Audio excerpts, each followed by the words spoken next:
तो चलिए अब एक नए टॉपिक पे आते हैं हम लोग, और वो टॉपिक है sharpness of the resonance. Sharpness of the resonance क्या होता है? शार्पनेस ऑफ द रेजोनेंस, इसके बारे में हम लोग देखते हैं। देखिए, मेरे पास था we have Im is equal to Vm by root under are square plus XC minus XL का होल स्क्वायर। ठीक है, तो ये Im is equal to Vm by r square plus XC minus XL का होल स्क्वायर आपका हो गया। अब देखिए कि करंट यदि मैक्सिमम होगा तो ये क्या हो जाता है, XC माइनस XL बराबर मतलब 0 हो जाता था, XC minus XL। For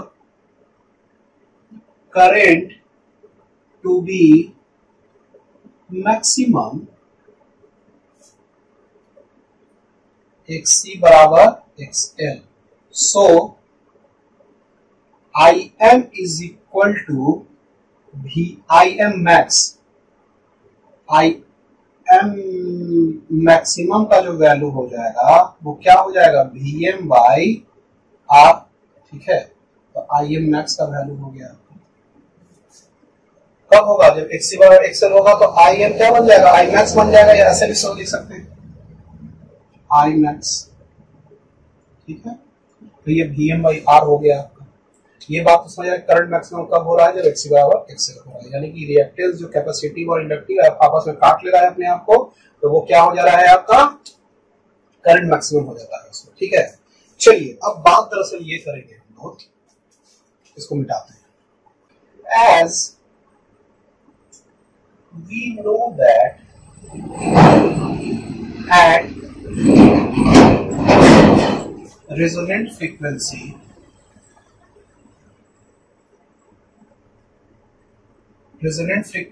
omega naught is equal to 1 by root LC,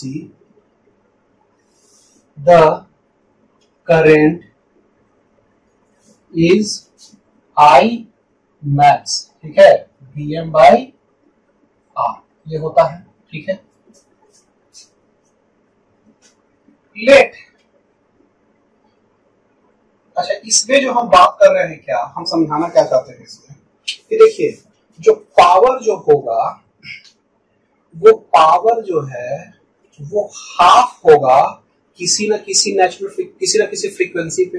देखिए ये जो पावर है इसमें करंट मैक्सिमम है ना, तो करंट इसका जब मैक्सिमम है इस रेजोनेंट फ्रीक्वेंसी पे, तो हम कोई दूसरा फ्रीक्वेंसी लेंगे तो आई मैक्सिमम करंट का वैल्यू घट जाएगा, करंट आपका एम्पलीट्यूड करंट का घट जाएगा, करंट घटेगा तो पावर भी घट जाएगा, power is equal to I square r होता है। ठीक है, तो पावर जो आपका है वो 1/2 कब रहता है, हाफ फ्रीक्वेंसी होगा जहां पे पावर हाफ हो जाएगा। ठीक है, तो हमारे लिए वो वाला फ्रीक्वेंसी जहां पे पावर हाफ हो जाता है, वो वाला फ्रीक्वेंसी बहुत ही इंपॉर्टेंट है। ठीक है, तो हम लोग इसमें लिखना स्टार्ट करते हैं। इसमें पहले लिखते हैं, so any at any other frequency the current will be smaller than I max। ठीक है, तो करंट क्या हो जाएगा, स्मॉलर देन I max हो जाएगा। अब देखिए, the current will be smaller than I max, let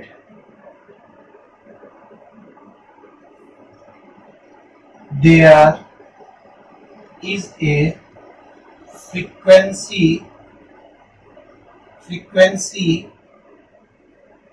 where power of the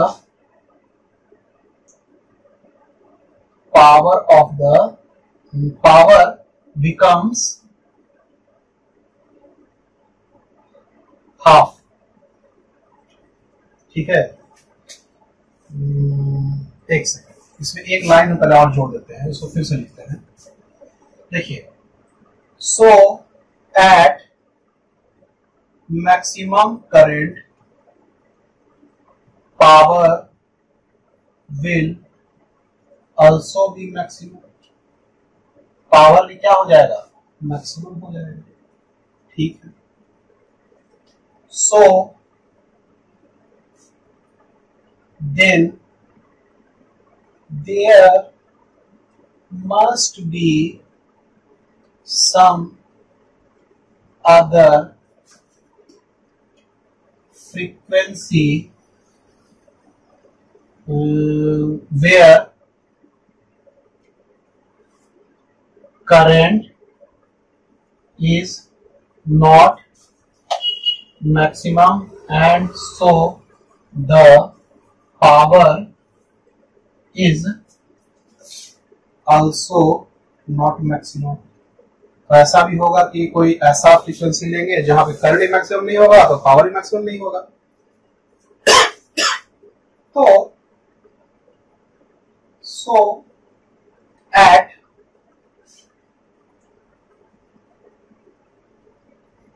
frequency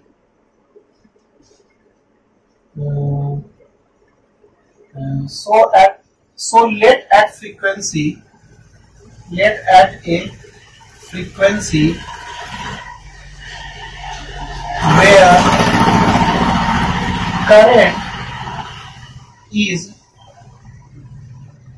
1 by √2 times the maximum current, then the power will become half as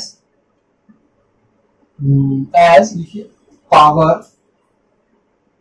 P is equal to I square r होता है।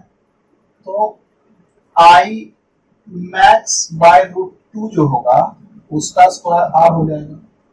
तो I max square by r का 2 times, यानी कि power क्या हो गया, half हो गया।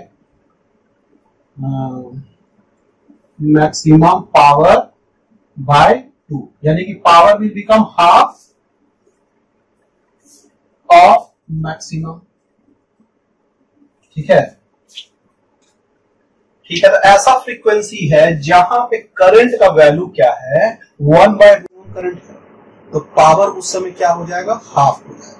तो ये जो करंट है ना, ये √2 करंट जो आपका हो गया वो बहुत ही इंपॉर्टेंट हो गया। ठीक है, तो ये करंट जहां पे करंट का वैल्यू 1/√2 टाइम्स हो जा रहा है मैक्सिमम करंट का, अब पावर आधा हो जा रहा है, तो उस करंट पे जो फ्रीक्वेंसी जो उस करंट पे आएगा, तो उस फ्रीक्वेंसी को हम लोग इम्पोर्टेंट उसका वैल्यू हम लोग निकालेंगे। ठीक है, तो वो फ्रीक्वेंसी मेरे बहुत काम का आएगा। ठीक है, चलिए हम पहले हाथ उतारिए। तो ये बात समझ में आ रहा है कि फ्रीक्वेंसी हम ऐसा लेंगे जहां पे पावर आपका क्या हो जाएगा, हाफ हो जाएगा, और करंट क्या हो जाएगा, √2 टाइम्स द मैक्सिमम करंट हो जाएगा। तो वो वाला जो फ्रीक्वेंसी होगा वो फ्रीक्वेंसी मेरे लिए बहुत ही इंपॉर्टेंट है, और उस फ्रीक्वेंसी के आधार पे हम लोग वो सिग्नल का बैंडविड्थ निकालेंगे। ठीक है, तो शार्पनेस ऑफ रेजोनेंस हम लोग का ये टॉपिक भी है। चलिए तो इसको लिखना स्टार्ट करते हैं। Let that frequency where power becomes half and current is 1/√2 times maximum is ω1. Then according to graph of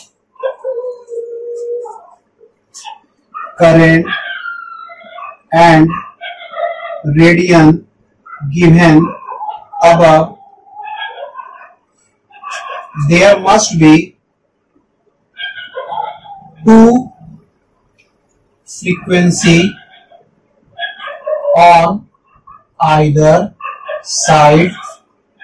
ठीक है, दो फ्रीक्वेंसी ऐसा होगा आइदर साइड में, जो मैक्सिमम जहां पे करंट है उसके आइदर साइड में आपका दो फ्रीक्वेंसी होगा, जहां पे पावर आपका क्या हो जाए, हाफ हो जाए, या और करंट क्या हो जाए, √2 टाइम्स द मैक्सिमम करंट हो जाए।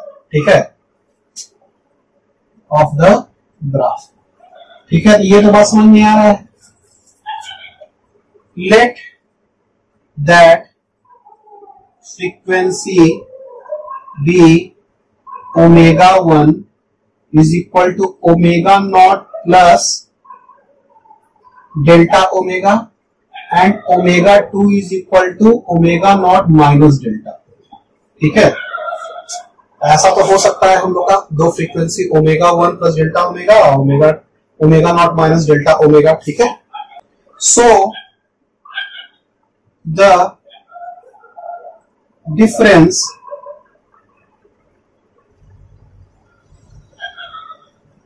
Omega 1 minus omega 2 is equal to 2 delta omega is called as bandwidth of the signal, bandwidth of the signal। ठीक है, ये सिग्नल का बैंडविड्थ इसी को कहते हैं। जहां पे पावर आधा हो और मैक्सिमम हो, इस साइड में भी और इस साइड में, वो रेंज जो आपका हो गया वो बैंडविड्थ ऑफ द सिग्नल हो गया। ठीक है, और and omega naught by 2 delta omega is called as measure of sharpness of the signal। ठीक है, मेजर ऑफ ये omega naught by 2 delta omega जो हो गया, इससे हम लोग इसका शार्पनेस को क्या करेंगे, सिग्नल का मेजर करेंगे। ठीक है, यहां तक लिखिए इसको सिग्नल भी लिख सकते हैं और इसको रेजोनेंस भी लिख सकते हैं। ठीक है, अब चलिए इसको मिटाते हैं।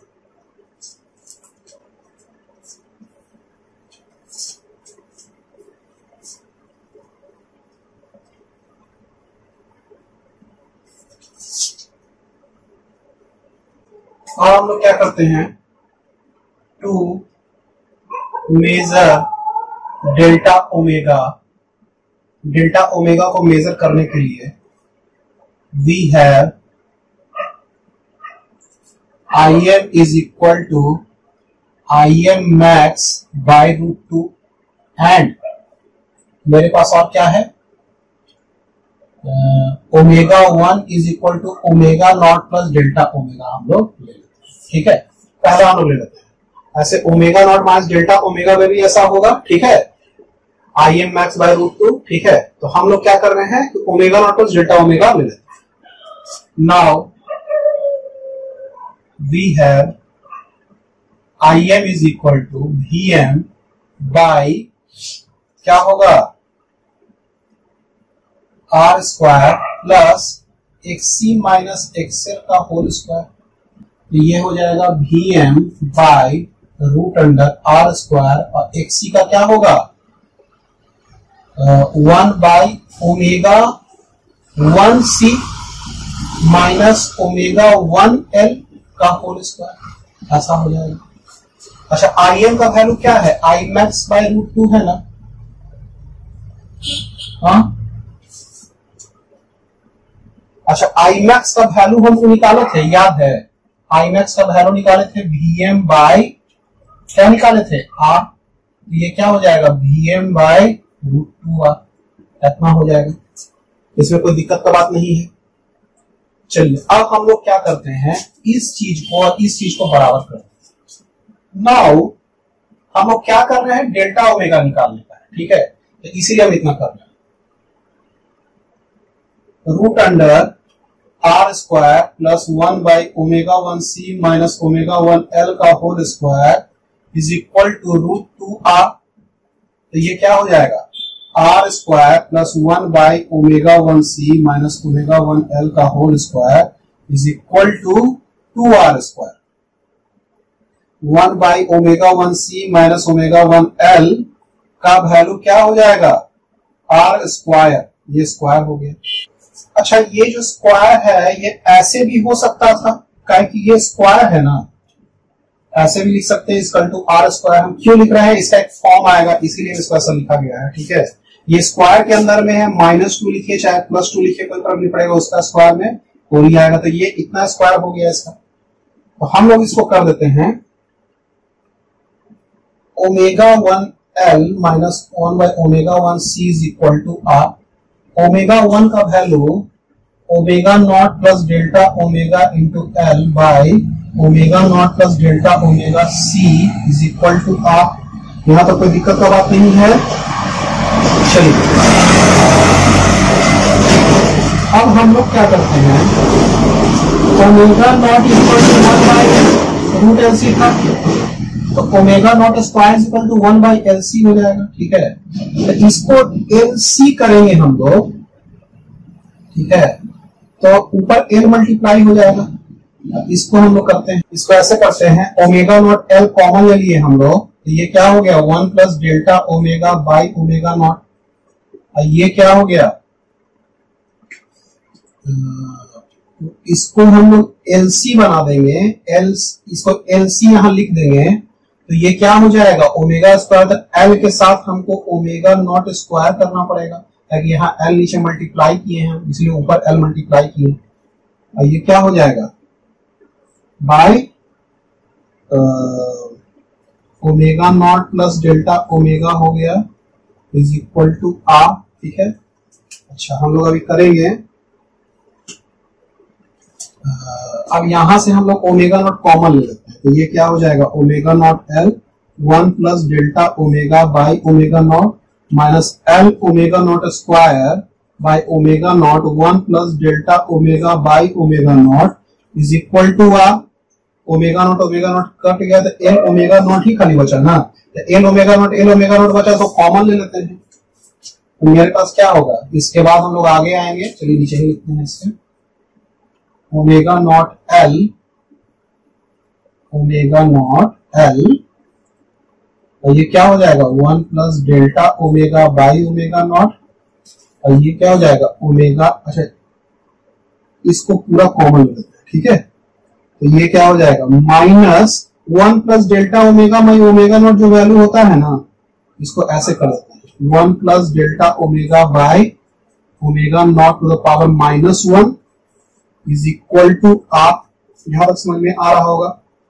ठीक है, कोई दिक्कत का बात नहीं है।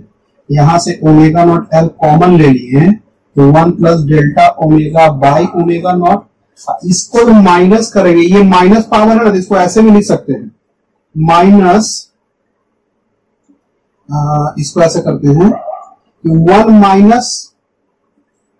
Minus delta omega by omega not, इसको लिख सकते हैं। ठीक है, इज इक्वल टू आर यहां पर लिख रहे हैं। ठीक है, चलिए यहां तक पहले उतारिए इसको।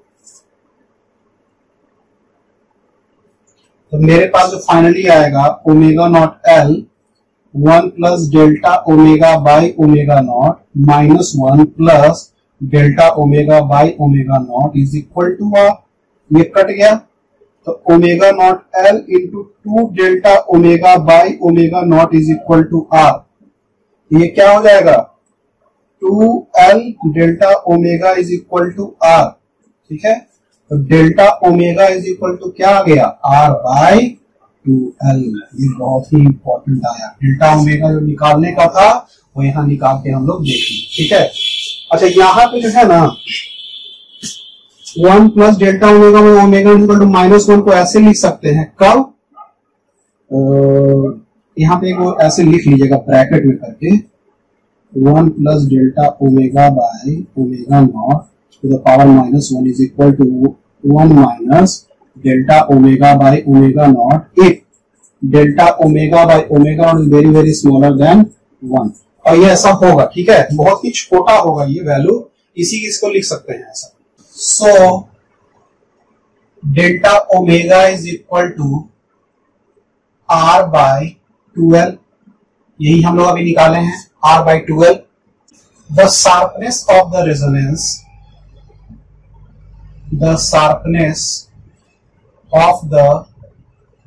resonance is omega naught by 2 delta omega is equal to क्या हो जाएगा omega naught by 2 into r by 2l, 2 cut गया, omega naught l by r। ठीक है। देखिए omega naught L by R को हम लोग क्वालिटी फैक्टर भी कहेंगे, क्यू, इसको क्यू भी कहेंगे, where Q is called as quality factor, इसको क्वालिटी फैक्टर भी कहेंगे। चलिए यहां तक पहले इसको उतारिए। तो हम लोग ऐसा लिख सकते हैं, delta omega is equal to omega naught by 2q, और 2 delta omega is equal to omega naught by q, ये क्या हो जाएगा, बैंडविड्थ हो जाएगा। ठीक है, 2 डेल्टा ओमेगा क्या था, बैंडविड्थ था ना। So if the quality factor is large, then bandwidth will be small and we need less tuning to get the clear signal। ठीक है, तो ये जो डेल्टा ओमेगा, जो 2 डेल्टा ओमेगा का वैल्यू जितना छोटा होगा मेरे लिए उतना ही अच्छा होगा। ठीक है, स्मॉलर बैंडविड्थ, इसको अगले पॉइंट में लिखते हैं, smaller bandwidth gives good quality signal, good quality signal, कौन, स्मॉलर बैंडविड्थ जो रहेगा, good quality signal, and good quality signal आपको दे देगा। ठीक है, इतना समझ में आ रहा है। अब हम लोग इसमें लिख सकते हैं, मेरे पास क्या था, 2 delta omega is equal to omega naught by Q. ठीक है, इसको ऐसे भी लिख सकते हैं, omega naught square is equal to 1 by LC, LC is equal to 1 by omega naught square. So omega naught L by r is equal to Q है, तो ओमेगा नॉट एल जो है उसके जगह पे हम लोग लिख सकते हैं 1 by r C into omega naught square. ठीक है, is equal to Q, r लिख दिए और एल के जगह पे क्या लिख दिए, 1 by C omega naught square, 1 by C omega naught square. ये ओमेगा नॉट कट गया, तो ओमेगा नॉट का value 1 by Q R C भी आ रहा है, और Q is equal to 1 by omega naught C R आ रहा है। ठीक है, तो ये भी एक इक्वेशन इसका हो गया। ठीक है, तो यहां समझ में बात आ रहा है कि हम लोग का ये बैंडविड्थ निकाल लिए हम लोग क्वालिटी फैक्टर के आधार पर। ठीक है, क्यू को हम लोग क्या कहेंगे, क्वालिटी फैक्टर। इस तरह से ये इक्वेशन को अच्छा से याद रख लीजिएगा। ठीक है, ये इक्वेशन से कहीं से भी क्वेश्चन दे सकता है। ठीक है, ये वाला और ये वाला से करके। ठीक है, बाकी जो आपको है ये भी याद रख सकते हैं। ठीक है, और ये भी याद रखना, ये तो हो ही गया, ये वाला आपको याद रखना है एक्स्ट्रा में। ठीक है, तो इसको भी याद रखिएगा।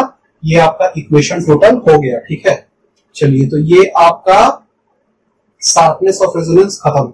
चलिए, तो एक क्वेश्चन है, इससे रिलेटेड हम लोग क्वेश्चन पहले कर लेते हैं शार्पनेस ऑफ रेजोनेंस से।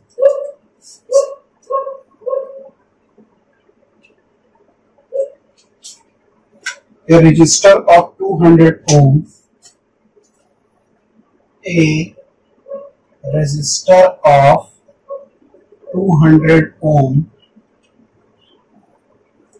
and a capacitor of 15 microfarad and a capacitor of 15 microfarad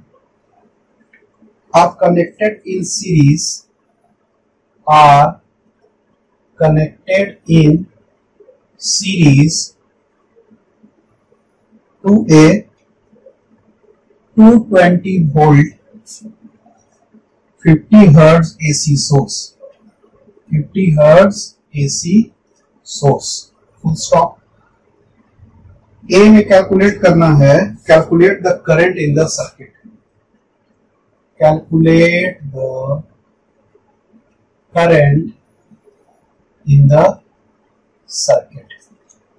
ठीक है, बी में क्या कैलकुलेट करना है? Calculate the voltage, calculate the voltage RMS across the resistor,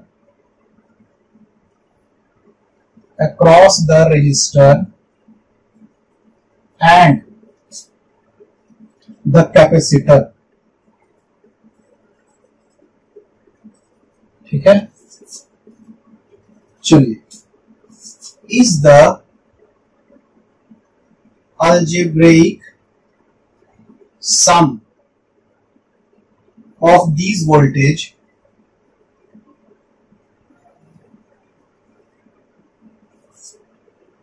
more than the source voltage, more than the source voltage? If yes, resolve the paradox. If yes, resolve the paradox। ये कैसे संभव है main voltage से ज्यादा हो जाना? तो चलिए देखा जाए। रजिस्टर कितना का है? 200 ओम का। देखिए ये सर्किट है, इसमें रजिस्टर लगा हुआ है, कैपेसिटर लगा हुआ है, आरएलसी नहीं है, और कनेक्टेड इन सीरीज 220 वोल्ट इसमें लगाया हुआ है। ठीक है, और इसका 220 वोल्टेज एसी सप्लाई दिया जा रहा है इसमें, और उसका एसी सप्लाई का जो फ्रीक्वेंसी दिया हुआ है, ठीक है, वो 50 हर्ट्ज दिया हुआ है। Calculate the current in the circuit. ठीक है, अच्छा, कैपेसिटेंस का वैल्यू कितना दिया है? 15 माइक्रोफराड, यानी 15 into 10 to the power minus 6 farad. अच्छा, वोल्टेज का वैल्यू कितना दिया हुआ है? 220 वोल्ट। ठीक है, अच्छा, ये जो फ्रीक्वेंसी जो भी से लिखते थे उसका वैल्यू 50 हर्ट्ज दिया हुआ है। ठीक है, अब करंट हमको निकालने का है ना, तो निकालते हैं। ए में निकालना है हमको current. I is equal to VM by root under R square plus XC minus XL का होल स्क्वायर। अच्छा, XL तो क्या कहते हैं, इंडक्टर तो है ही नहीं, तो XL का तो 0 हो जाएगा, तो VM by root under R square plus XC square. ठीक है,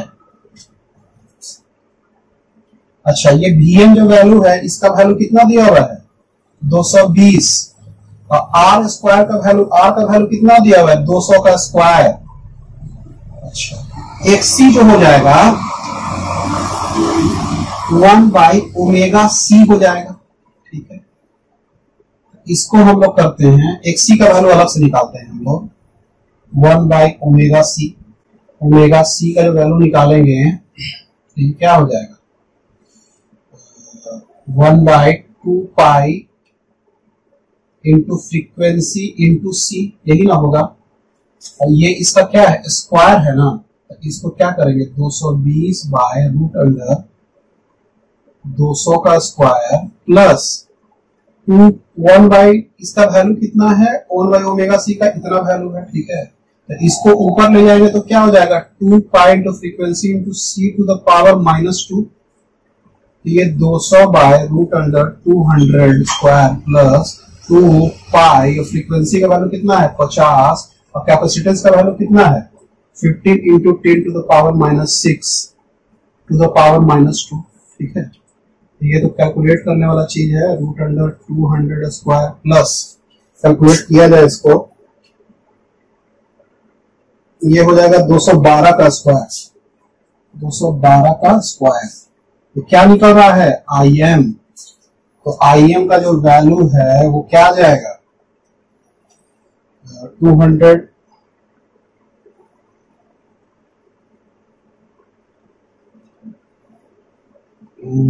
ये जो वैल्यू आ जाएगा 200 बाई, इसका वैल्यू आ जाएगा 291.5 ओम। ठीक है, तो इसका कैलकुलेट करके वैल्यू आ रहा है 0.755 एम्पियर। ठीक है, तो ये एक्चुअली में इंपेडेंस का वैल्यू निकल रहा है ना, ये एक्चुअली में किसका वैल्यू है? जेड का वैल्यू है। तो यहां से निकाल सकते हैं जेड इज इक्वल टू कितना आया है? 291.5 ओम आया है। ठीक है, और ये IM का वैल्यू कितना आया है? इतना आया है। इसको लिखिए यहां तक। अब calculate the voltage across the resistor and the capacitor. ठीक है। अच्छा, ये जो करंट है चूंकि सीरीज में है तो करंट तो सब जगह सेम होगा, तो करंट आपका क्या होगा, हर जगह तो सेम होगा। तो इसमें हम लोग लिखते हैं बी में, since current I M is,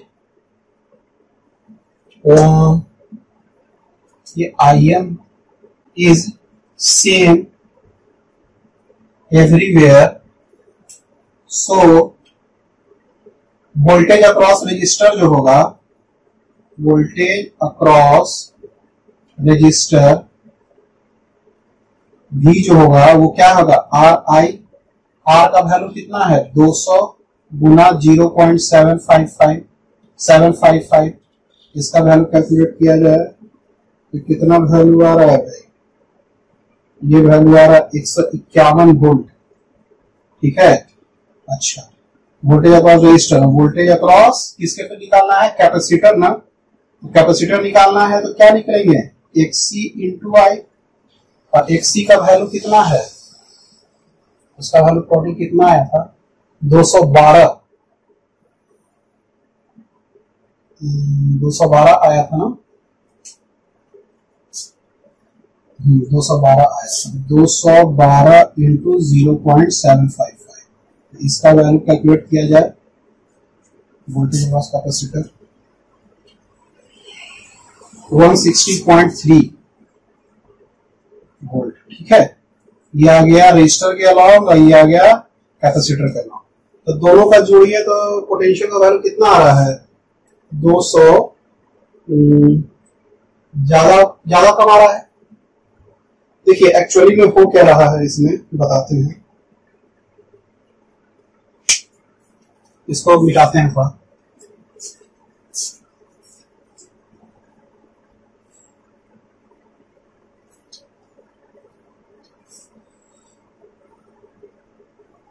देखिए इसमें जो वोल्टेज जो है ना वो सिंपली हम ऐड नहीं कर देंगे VR और VC, या बोले कि 220 से ज्यादा है या कम है। ठीक है। इसमें तो 300 से ज्यादा आ जा रहा है आपका। ठीक है।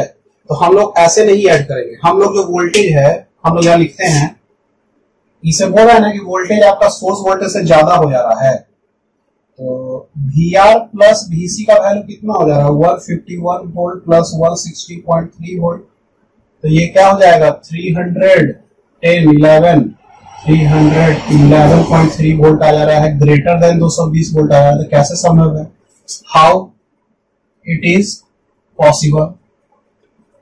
तो देखिए वोल्टेज जो है ना दोनों में फेज डिफरेंस है। ठीक है।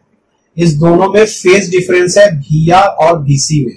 VR जो वोल्टेज जो आपका रजिस्टर का है और जो कैपेसिटर का, दोनों वोल्टेज में जो फेज का डिफरेंस है वो 90 डिग्री का है। ठीक है।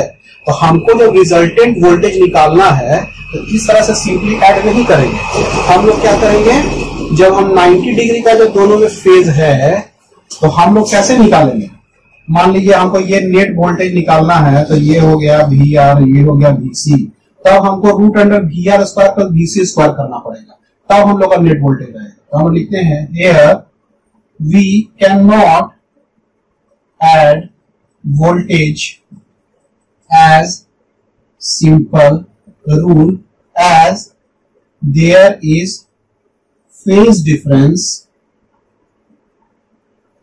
in the voltage, phase difference है voltage में, so V net का जो वैल्यू होगा root under VC square plus VR का स्क्वायर, तो ये क्या होगा 151 का स्क्वायर, सॉरी 160.3 का square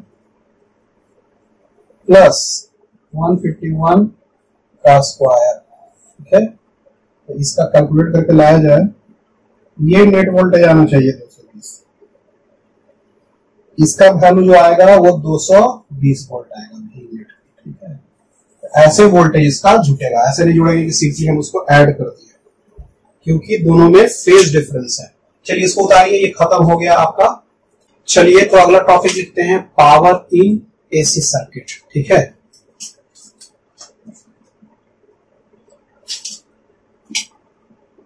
power in AC circuit. चलिए, तो मेरे पास इक्वेशन क्या क्या है देखा जाए। वी हैव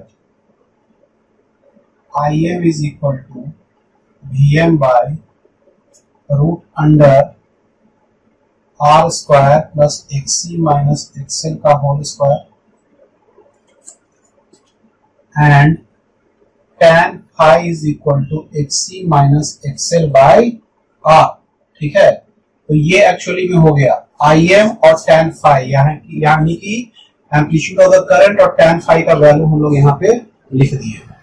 चलिए, अब क्या है मेरे पास, इंस्टेंटेनियस पावर निकालेंगे। सबसे पहले इसको Vm बाय जेड में, तो सबसे पहले क्या करेंगे, इंस्टेंटेनियस पावर निकालेंगे।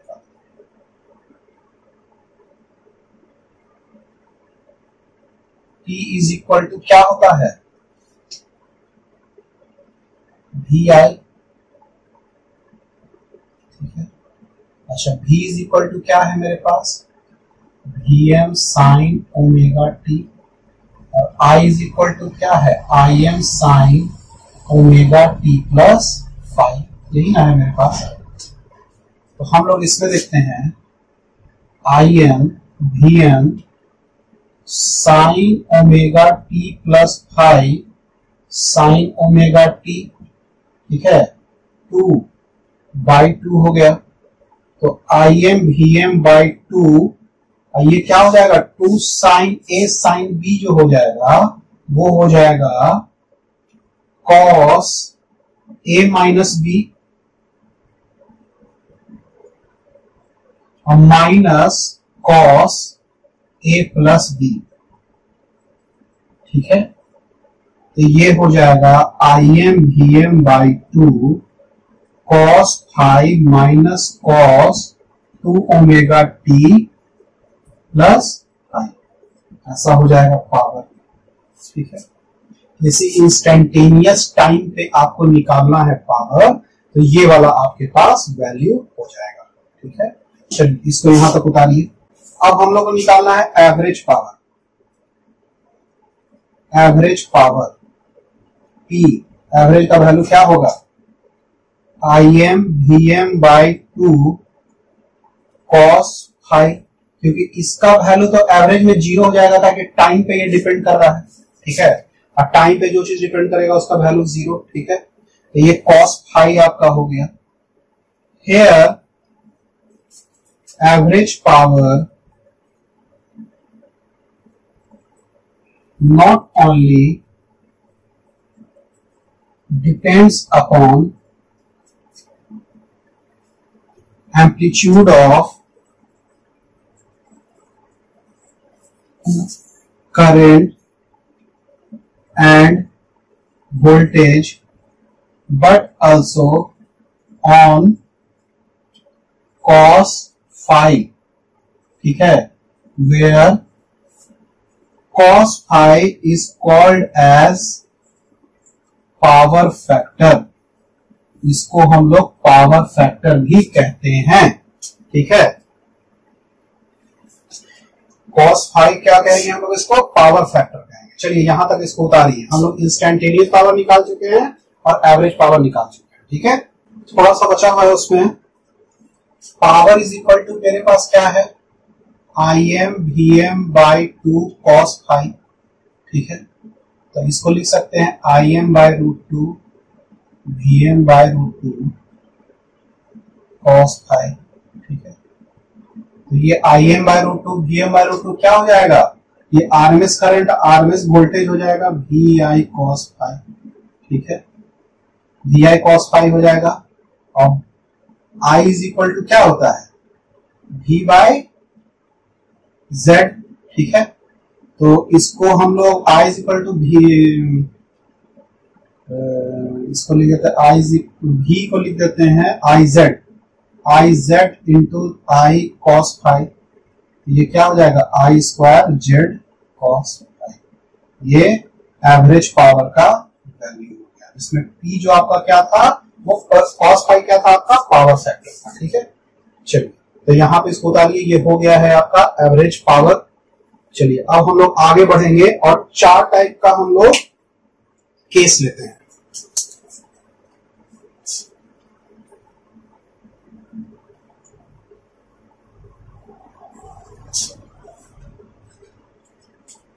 तो देखिए यहां पे क्या है, tan phi is equal to XC minus XL by R है आपका, ठीक है, तो इसको ध्यान में रखिएगा। चलिए और आगे आते हैं हम लोग। We have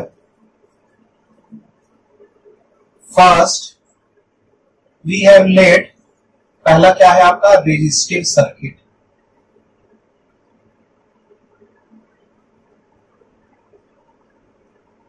the circuit in which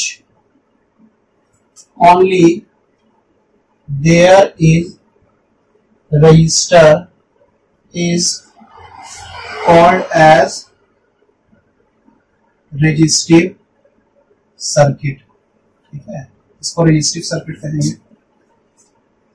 अच्छा, रेजिस्टिव सर्किट रहेगा देन ये तो XC माइनस XL यानी कि 0 हो जाएगा, tan phi is equal to 0, ठीक है, so phi is equal to 0 degree हो जाएगा, ठीक है, ये बात समझ में आ रहा है।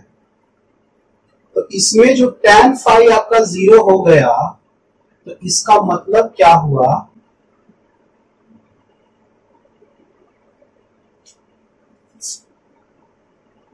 here current I is equal to Vm by R, ठीक है, Im is equal to क्या हो जाएगा, Vm by R। करंट इसमें मैक्सिमम हो जाएगा। मेरे पास पावर क्या है, I square Z cos phi, ठीक है। चलिए अब हम लोग लिखते हैं, हम लोग 3-4 टाइप का सर्किट की बात करेंगे। Let us we have first resistive circuit, इसमें लिखते हैं the circuit which only contains resistor is called as resistive circuit, ठीक है, उसको हम लोग रेजिस्टिव सर्किट कहेंगे। Therefore, tan phi is equal to 0, so phi is equal to 0. Therefore,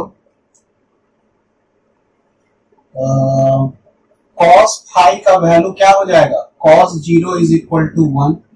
So, power dissipation will be maximum, ठीक है, ताकि phi का वैल्यू 0 हो गया उसमें, तो आई स्क्वायर जेड हो जाएगा पावर खाली, ठीक है, which is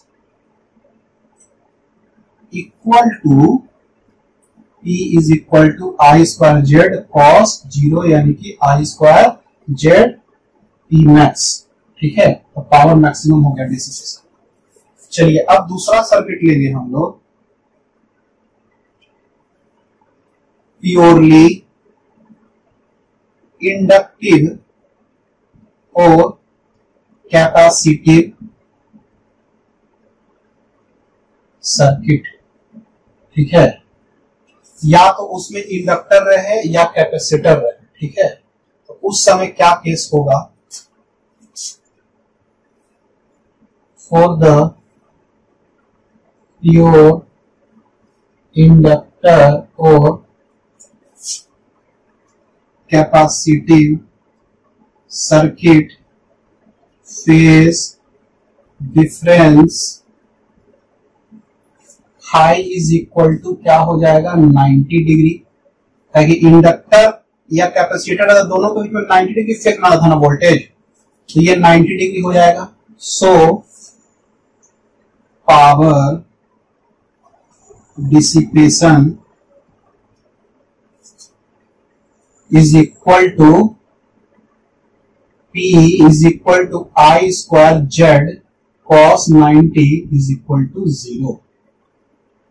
So there will be no power dissipation, but the current is flowing in the circuit। मतलब पावर का जो डिसिपेशन है वो तो नहीं हो रहा है, लेकिन करंट फ्लो कर रहा है, ठीक है। दिस टाइप ऑफ करंट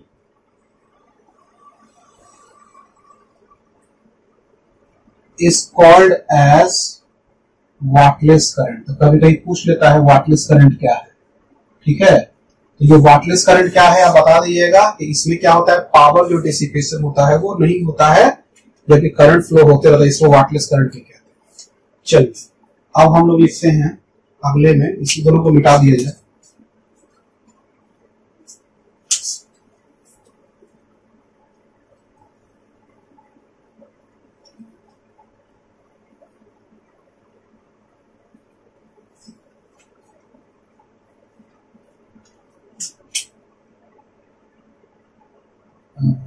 तीसरा में एलसीआर सीरीज सर्किट, ठीक है। इन LCR series there will be the phase difference high between voltage and current, and so there will be power dissipation in the circuit। तो इसमें पावर डिसिपेशन होगा, ठीक है, क्योंकि इसमें कोई चीज कैंसिल होकर जीरो नहीं हो रहा है, ठीक है। Also there will be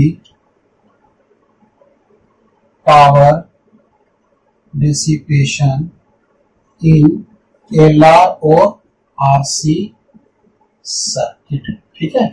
तो उस टाइप से ही होगा, tan फाई का कोई वैल्यू डालना है, फिर पावर का वैल्यू डालना है, और फाई का कुछ वैल्यू होता होगा तो उस अनुसार से हम लोग निकालेंगे पावर डिसिपेशन। अब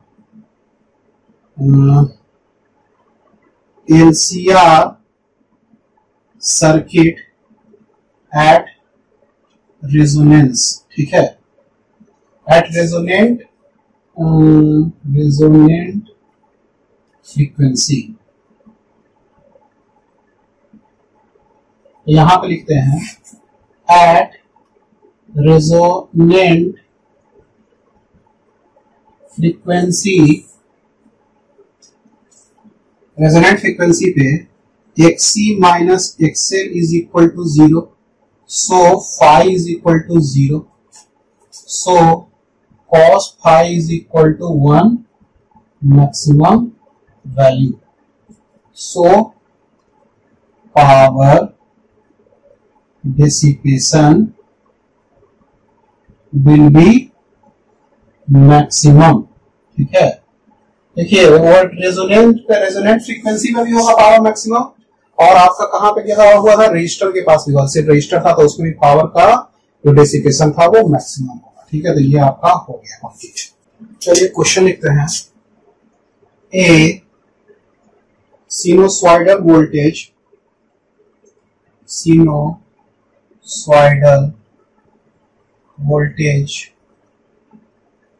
of peak value 283 volt, of peak value 283 volt, and frequency 50 hertz is applied to a series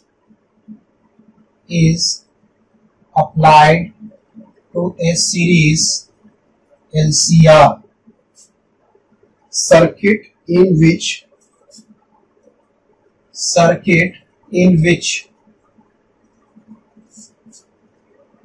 R is equal to 3 ohm, L is equal to 25.48 millihenry, and C is equal to 796 microfarad. Find, A में निकालने का है, the impedance of the circuit, the impedance of the circuit. B में the phase difference between the voltage, the phase difference between the voltage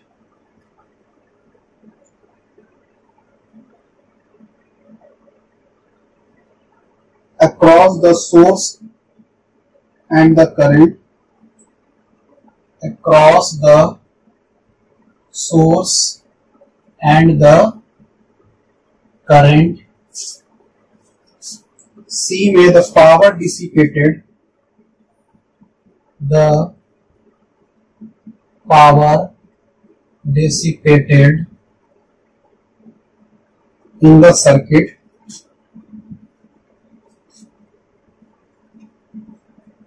और D में the power factor, the power factor. ठीक है, ये चारों चीज निकालने का। चलिए तो इसको निकाला जाए। सिनुसॉइडल वोल्टेज और पीक वैल्यू दिया हुआ है वोल्टेज का। पीक वैल्यू कितना दिया हुआ है, Vm, जो मैक्सिमम पीक वोल्टेज 283 वोल्ट दिया हुआ है ना। ठीक है, और फ्रीक्वेंसी कितना दिया हुआ है, 50 हर्ट्ज। एलसीआर सर्किट दिया हुआ है, आर का वैल्यू, एल का वैल्यू, सी और दिया हुआ है। ठीक है, और इम्पिडेंस निकालना, तो इम्पिडेंस निकाला जाए। ए का value impedance Z is equal to root under are square plus XC minus XL का होल स्क्वायर। अच्छा, यहाँ पे एक्सी और एक्सएल का वैल्यू निकालना है, तो एक्सी इज इक्वल टू क्या हो जाएगा, 1/ओमेगा सी। 1/ओमेगा सी का वैल्यू निकालिए, 2 pi into frequency into C. इसका वैल्यू 2 पाई, फ्रीक्वेंसी का वैल्यू कितना है भाई, 50, और कैपेसिटेंस का value 796 into 10 to the power -6। इसका जो वैल्यू आएगा वो ओम में आ जाएगा। इसको कैलकुलेट किया जाए,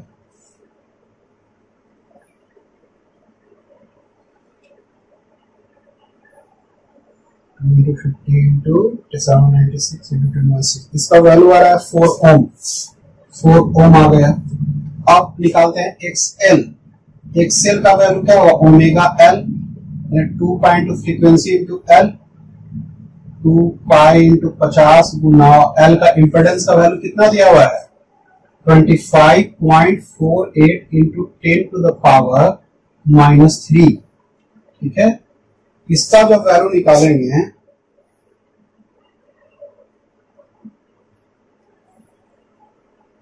इसका वैल्यू आ रहा है 8 ओम। ठीक है, 8 ओम लिख देंगे। अब निकालते हैं इम्पिडेंस। इम्पिडेंस निकालने के लिए चलिए यहां पे निकालते हैं। इम्पिडेंस का वैल्यू जो होगा root under are square plus XC minus XL का होल स्क्वायर, और ये आर स्क्वायर का, आर का वैल्यू कितना है, कहां गया, 3 का square plus XC minus XL का होल स्क्वायर, 4 माइनस 8 का होल स्क्वायर। ठीक है, 9 प्लस 16 25, यानी कि 5 ओम। ये इम्पिडेंस जेड का वैल्यू हो गया 5 ओम। इसका 5 ओम। चलिए 5 ओम सही है इसका। अब सेकंड में आता है फेज डिफरेंस निकालना है between the voltage across the source and the current. ठीक है, मतलब वही करंट और वोल्टेज के बीच का फेज डिफरेंस निकालना, यानी फाई का वैल्यू बोलना है। बी में किसका निकालना है, tan फाई का value. tan phi equal to क्या होता है, XC minus XL by are.